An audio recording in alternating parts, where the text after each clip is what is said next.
走过路过不要错过，在我身后的是年轻人应该拥有的第一台老头乐，起码让你少走40年弯路。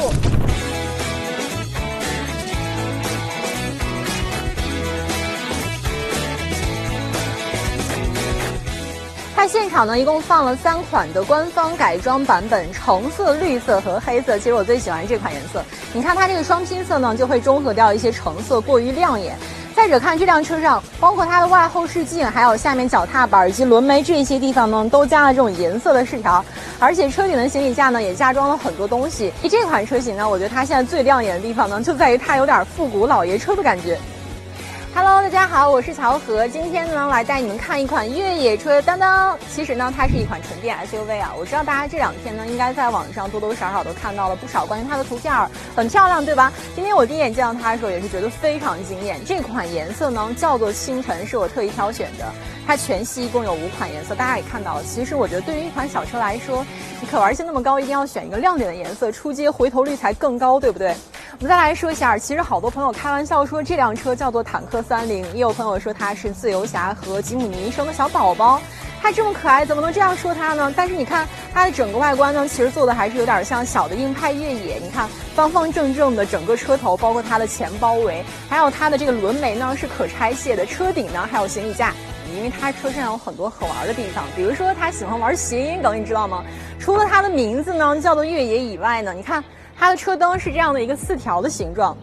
再者呢，它的内饰有2款，一款呢叫做独白，就是今天我们开的这个车，还有一个呢叫做自黑。然后它前面这一块呢，里面打开之后呢，是一个快充加上一个慢充，这边的快充口呢35分钟可以充到80%，然后这边呢是8个半小时的慢充口。虽然说呢它叫做纯电 SUV， 但是你看它车身上给了我们非常多越野才会有的装置。然后轮胎呢是205525寸的 AT 胎，你能想象吗？然后这儿有一个脚踏板，熏黑的外后视镜，上面呢还给我们准备了行李架。你看啊，人家越野车后面呢喜欢给你背个书包，里面放个轮胎，但是你看它当当这儿呢只给你带了块手表。我觉得它好处在哪儿呢？你看它现在呢里面是可以放视频，然后图片啊、文字啊。比如说想象一下啊，我们日常出去超车变道的时候，你可以给后面的车主留言，对不对？显得我们特别有礼貌。再或者是你晚上开车出去的时候，后面车特别喜欢打远光灯，然后你用这块板呢来友好的提醒它，就省去了我们喜欢按喇叭只可意会不可言传嘛。然后我们看一下它整个后面的设计啊，比如说下面的下包围，然后呢它的这个车灯的设计呢，我觉得也是有点偏向于越野的。再给你们展示一眼它的后备箱，是这样开启的90度啊，现在跟很多的这种越野车都非常的像。你看它的这个里面呢和我们的前排车门一样，下面也有1排的储物空间。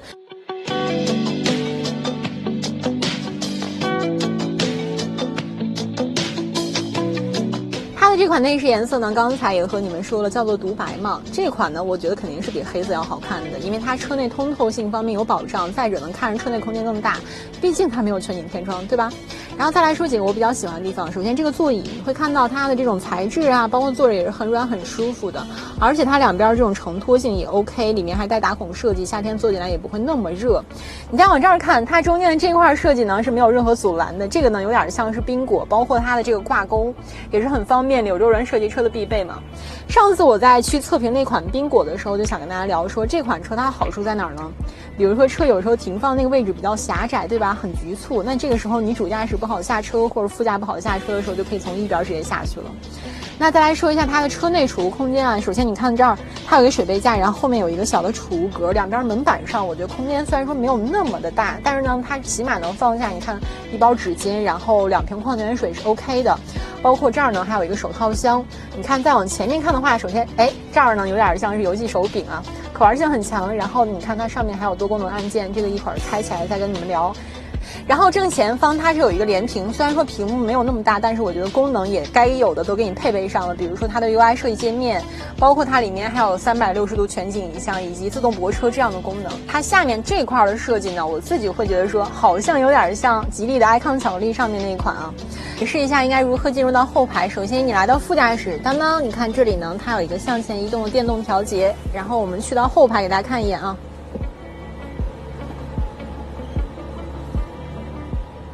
其实我觉得它移的还是挺靠前，这块空间呢是绝对充足的。我现在上去给大家看一眼。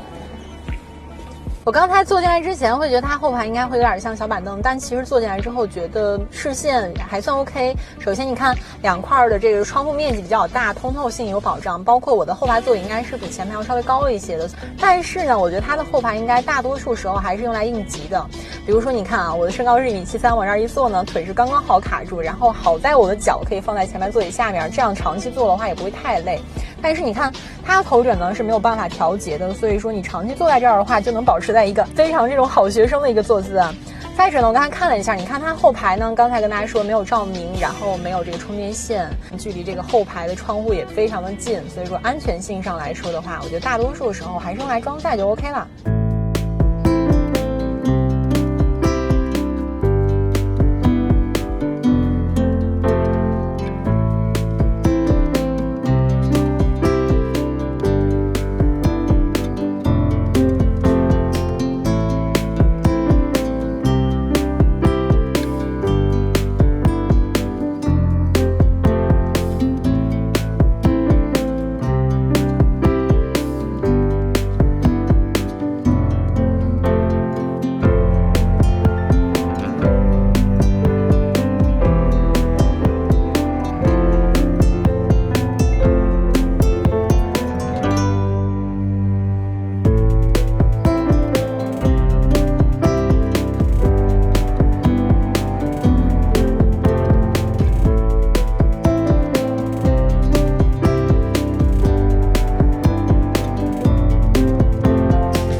过一个减速带的时候，它弹跳会稍微有点明显。